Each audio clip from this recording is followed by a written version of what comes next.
May deklaraya ang bulan ng Abril anting Broadcasters Month kapamilatan ng Proclamation No. 557 Series of 1995 ng former President Fidel V. Ramos.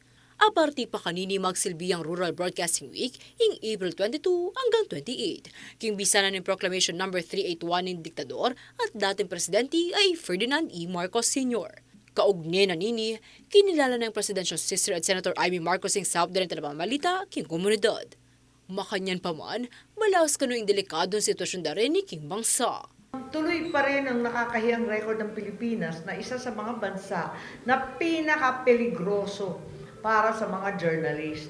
Sana matapos na itong mga pangyayaring to at matanggal na tayo sa listahan ng top-notcher sa most dangerous places on earth for journalists. Isang kahihiyan yan. Sumangid na nini, akakit na ni Senadora Amy susubong karapatan, karaski pa magsalita at pa mag-broadcast.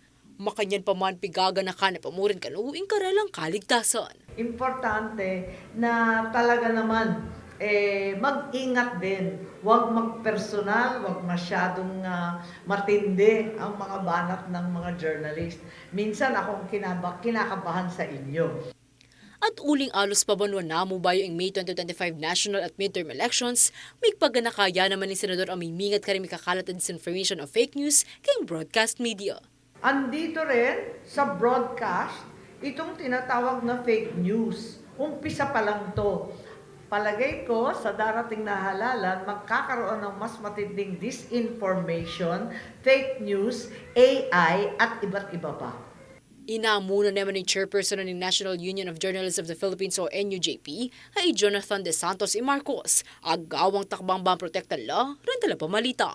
Base kasi ng 2023 Global Impunity Index ng Committee to Protect Journalists, pangwaluya ang Pilipinas karang peka delikadong bangsa king mabilog ayato para karang media workers. Mani muna yung may sabing listahan ng Syria at tikyanan ng Somalia, Haiti, South Sudan, Afghanistan, Iraq at Mexico. Sana bukod naman sa sasabihin niya lang na sana malutas na yung mga ganitong sitwasyon, ano. Kasi po kung titingnan natin, senador siya, meron naman siya kapangyarihan, ano, nasa poder naman po siya at bukod pa doon kapatid siya ng pangulo, no. So hindi naman po siguro hanggang sana lang ang kaya niyang gawin, ano. So pwede po siguro na gamitin niya yung poder niya bilang senador at bilang kapatid na rin ng pangulo na kahit paano tingnan yung sitwasyon, no, ng mga mamamahayag sa Pilipinas at yun nga, gawing safer environment ito para sa journalists. Kakita naman kanong De Santos sa ironic yung meging pasyagna ng lawmaker. Dikil kim pa may kalat na ng disinformation, lakwas atin kanong pa mag-aral at sasabing may kinabang na rin pamilyang Marcos karang fake news. Although of course, welcome naman po, no, yung ganyang concern ng ating mga government officials. Pero yun nga po, no, kailangan din natin tingnan sa konteksto na hindi din naman sila walang kinalaman sa pagkalat ng fake news, no. So on the other hand, no, dapat hindi naman po yun, kumbaga hindi mo babago nun yung trabaho natin bilang journalists. No? Tuloy pa rin naman tayo sa pag-verify, tuloy pa rin tayo sa pag-fact check ng mga maling balita o maling mga claims online, ano. Yun lang, medyo ironic lang. Pero kung seryoso po siya, di very welcome po yung mga ganong mga pananaw. Samantala, agpangking Philippine Center for Investigative Journalism o PCIG, contagious o makahawa in personal lang mo ang former President Rodrigo Duterte king media. Uling agyang dingaliwang public official at government agencies kanu, may kiapos kayo at magpakit mo namang sarilirang sensitivities at hostility karang journalist.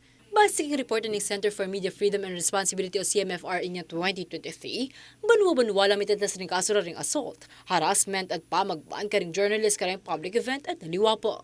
Record na naman ng CMFR at NUJP ng 75 incidents ng threat at attack karing media worker, manibat June 30, 2022 hanggang April 30, 2023. 40 ka na kaso na ng intimidation, kaya bering 31 cases na ng red tagging, karang media member o news organization, at 8 cases na ng surveillance.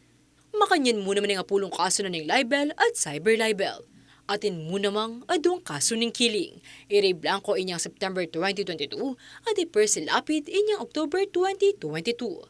Kilala ya ilapid dating broadcaster ang mag-criticize kang Duterte, Marcos at kareng polisiya na ning gobyerno. Ako, ingke kayong talasuyo. Liana Kanilaw, ating pusong makabalin.